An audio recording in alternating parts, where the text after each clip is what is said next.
Bom dia, pessoal! Como vão? Espero que estejam todos bem. Vamos dar início à nossa aula de hoje. Matemática, quarto ano do ensino fundamental, dia 2 de junho de 2020, com Tiane Eve. Na aula de hoje, nós vamos revisar um pouco o que foi estudado até aqui. Então, vamos dar uma revisada aí no conteúdo. Primeiro, a gente estudou medida de capacidade, litro e mililitro, lembram? Depois a gente viu o quê? Sobre a água invisível ou água virtual. Depois a gente estudou adições, propriedade comutativa da adição e sequências numéricas. Vamos lá. O objetivo de hoje é resolver e elaborar problemas com números naturais envolvendo adições. Explorar situações problemas envolvendo as propriedades das operações para desenvolver estratégias de cálculos. E preencher sequências numéricas. Para a gente começar, eu vou pedir que vocês peguem aí a apostila para a gente dar uma correção, fazer a correção aí da atividade de vocês. Que diz o seguinte: a última sequência apresentada na página anterior é conhecida como sequência de Fibonacci, nome dado em homenagem ao matemático italiano Leonardo Fibonacci ou Leonardo de Pisa, que estudou essa sequência e a utilizou em muitos de seus trabalhos. Então, lembram que na aula passada Tia tinha apresentado para vocês um pouco sobre Leonardo? Pronto, então a partir daí das informações, vamos responder aí a esses dois pontinhos. Em qual século Fibonacci nasceu? E em qual século ele morreu? Para você saber disso, aí do lado da questão, nós temos aí a foto de Leonardo e o ano que ele nasceu e o ano que ele morreu. Então, ele nasceu em 1170 e morreu em 1250. Se ele nasceu em 1770, isso quer dizer que ele nasceu no século XII e morreu no século XIII. Por quê? Porque ele morreu em 1250. Então, em qual século ele nasceu e em qual século ele morreu? Ele nasceu no século XII e morreu no século XIII. Vemos aí, para vocês entenderem, quantos anos equivale a um século? Vocês sabem? Muito bem, então um século equivale a 100 anos, certo? Isso não quer dizer que ele viveu 100 anos, mas que ele nasceu num século e morreu no outro. E quantos anos ele viveu? Então, para você descobrir a idade aí, que ele morreu, com quantos anos ele morreu ou quantos anos ele viveu, você vai fazer o quê? Uma subtração, certo? Então, como é que eu faço essa subtração? Eu vou pegar primeiro, na parcela de cima, eu vou colocar o número 1250 menos o ano que ele nasceu, que foi 1170. O que é que eu vou fazer? Subtrair 1250 subtraído por 1170. Então, quanto é? 1170 menos 1250. Nós descobrimos que ele morreu com 80 anos. Ou seja, ele viveu 80 anos. Leonardo Fibonacci morreu com 80 anos de idade. E aí nós temos um aspiral que foi feito por ele. Esta figura formada usando a sequência de Fibonacci é a aspiral de Fibonacci. Então aí é uma obra dele, certo? Temos aí as medidas dos lados dos quadrados pelos quais essa aspiral passa são números da sequência de Fibonacci, certo?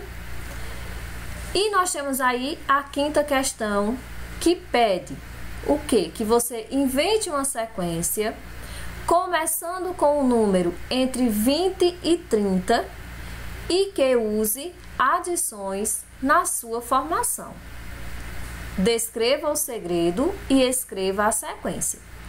Essa resposta, ela é bem pessoal, certo? Então, são os números que você vai uma sequência que você vai formar, usando os números entre 20 e 30, vejam bem, e ainda fazendo o quê? Usando adições à sua formação.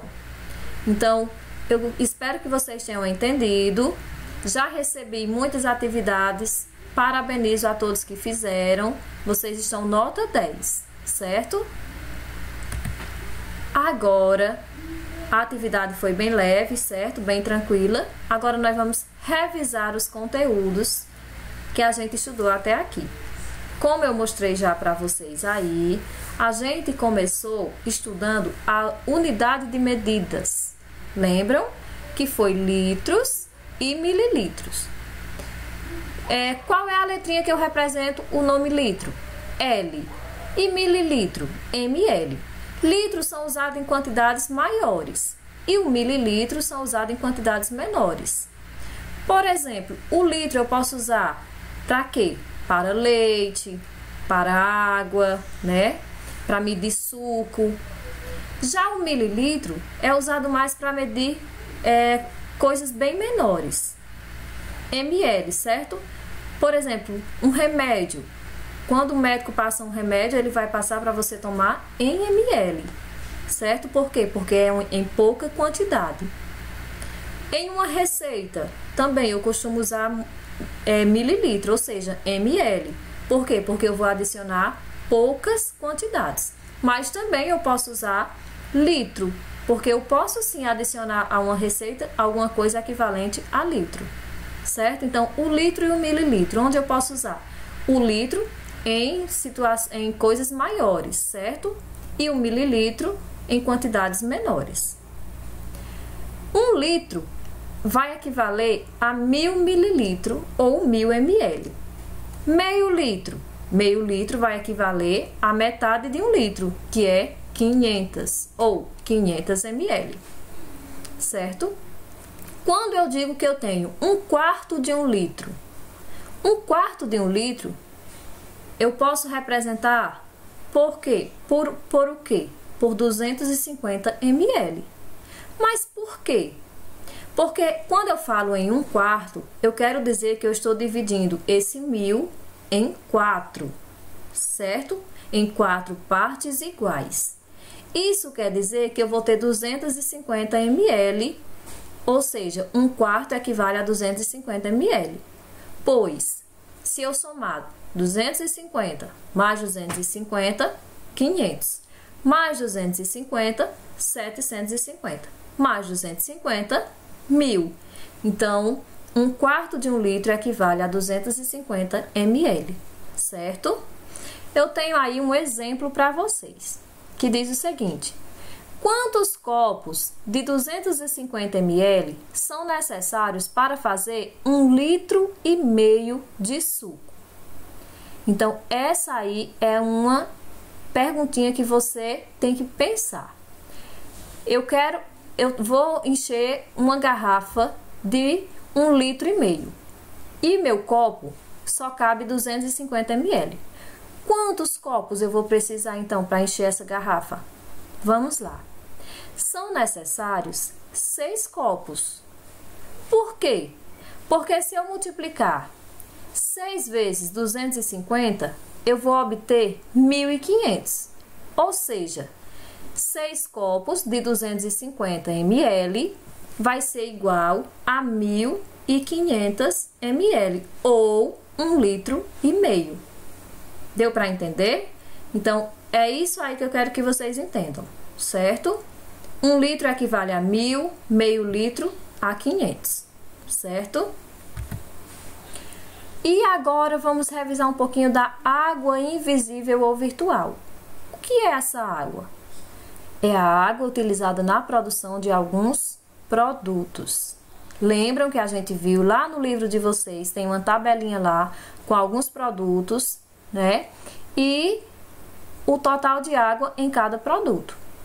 Eu coloquei aqui também para vocês um exemplozinho, que diz o seguinte: se eu consumir 3,5 kg de carne bovina, quantos litros de água invisível foram gastos? Sabendo que a cada 1 kg equivale a 15.500 litros. Então, como é que eu vou resolver esse probleminha? Eu tenho aí que prestar atenção nas informações do problema. Eu vou consumir 3,5 kg de carne, certo? Então, eu vou colocar lá 3,5, vou lá, logo separar aí esse número. E cada quilo equivale a 15.500 litros. Então, como é que eu vou descobrir esse resultado? Fazendo uma multiplicação. Então, foram gastos 54.250 litros de água invisível. Pois, se eu multiplicar 3,5 vezes 15.500, vai ser igual a 54.250 litros. Então, para mim descobrir um resultado de um probleminha como esse, eu faço uma multiplicação, certo? E vou olhando a equivalência de litros de cada produto.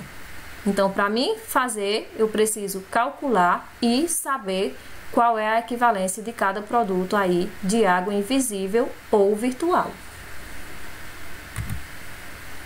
Nós vimos também sequências. Lembram? Então, vocês fizeram aí algumas tarefinhas para completar aí as sequências, descobrir qual era a sequência, né? E eu tenho aí também mais um exemplo aí, que é para vocês relembrarem aí algumas sequências. E diz o seguinte: complete a tabela somando 10 ao número anterior. Essa é uma dica, certo? Então, nós temos aí uma sequência a partir do número 120. Se é somando 10 ao número anterior, se eu começar com o número 120, então eu vou acrescentando o número 10 a cada resultado, para mim obter essa sequência. 120, somando mais 10, 130, mais 10, 140, mais 10, 150, mais 10, 160, 170, 180, 190, 200. Então, essa aí foi uma sequência onde eu fui somando o 10 ao número anterior, ou seja, ao resultado que eu fui encontrando. O segundo exemplo é: complete a tabela multiplicando o número pelo seguinte, certo? Então, nós vamos começar com o número 5. Eu vou multiplicar o número 5 vezes 10, que é o seguinte: 5 vezes 10 vai ser igual a, para mim descobrir o próximo número, que é o quê? 50. Então, eu tenho aí dois números aí na sequência, 5 vezes 10. 5 vezes 10, eu vou descobrir o número 50. A partir daí, eu vou multiplicar de novo 10 vezes 50. Quanto é 10 vezes 50? 10 vezes 50 vai ser igual a 500. Pronto, então tá pedindo que eu multiplique. Então, eu vou continuar multiplicando. 50 vezes o resultado que eu encontrei, de 10 vezes 50, 500. Então, 500 vezes 500, 50 vezes 500, eu vou obter o número 25.000. Então, essa aí é uma sequência multiplicando. Nós temos também outras sequências que a gente pode descobrir subtraindo. Sempre nas sequências vai vir algum número, para quê? Para que você observe, certo? E descubra qual foi a sequência usada. Então, não vai vir uma tabela limpa só para você colocar lá os números. Se vir a tabela limpa, mas vai vir as dicas. Ou vai vir algum número para você descobrir qual foi a sequência usada para chegar até o final, ou descobrir quais os números que faltam na sequência. A gente viu também um pouco de adições. E o que é uma adição? Quando nós juntamos ou adicionamos, acrescentamos, nós estamos falando de adição. Então, a adição é isso, é você juntar, certo? Aumentar.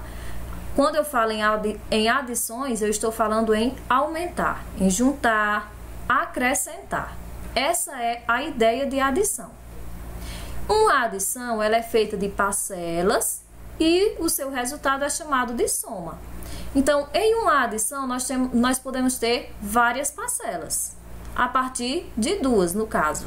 Por quê? Porque se a gente vai juntar, nós não podemos ter uma parcela, né? Nós vamos ter a partir de 2 parcelas. E podemos ter 3, 4, 5 ou 6 parcelas. Quando nós temos muitas parcelas, nós podemos fazer aquela simplificação que eu ensinei na aula passada, das dezenas exatas e centenas exatas, certo? Então, essa também é uma dica das adições. Quando se tem muitas parcelas, a gente pode formar dezenas exatas ou centenas exatas para chegar a um resultado mais rápido, usando sempre as parcelas da própria adição, certo? Nós não podemos só criar, a gente tem que usar as mesmas parcelas da própria adição. Podemos juntar mais de uma parcela numa adição, como eu já falei. Por exemplo, aí, nós temos aí uma adição de 3 parcelas. 234 mais 345 mais 123 é igual a 702. Então, 234, 345 e 123 nós chamamos de parcelas. E 702 nós chamamos de soma ou resultado, certo? Então, quando eu juntei esses 3 números, ou essas 3 parcelas, eu obtive o resultado, 702. Ou seja, um resultado que nós podemos também chamar de soma, certo? E na adição, nós temos algumas propriedades. Hoje nós vamos rever a propriedade comutativa da adição, que é o quê? Onde a ordem das parcelas não vai mudar o resultado. Então, mesmo que eu troque os números de lugar, o resultado ele vai continuar o mesmo. Eu tenho aí o exemplo para vocês. 12.332 mais 768 é igual a 13.100. Mas se eu mudar as parcelas de lugar, vamos ver se tem alguma mudança. 768 mais 12.333 também vai ser 13.100. Então, a ordem aí das parcelas não vai mudar o resultado. Se as parcelas são as mesmas, os resultados vão ser o mesmo. Não importa se mudou de lugar, mas continua o mesmo resultado. A atividade de hoje proposta para vocês é bem leve. É apenas um jogo. Você vai escolher alguém aí da sua casa para jogar com você e vai tirar a foto, vai fazer um videozinho e me mandar, certo? Lá no caderno de atividades, página 31, tem aí o jogo detetive. Então, vocês vão aí fazer esse joguinho em casa, registrar e me devolver. Certo? Obrigado pela participação, bons estudos e divirta-se muito com o jogo. Espero o retorno de vocês.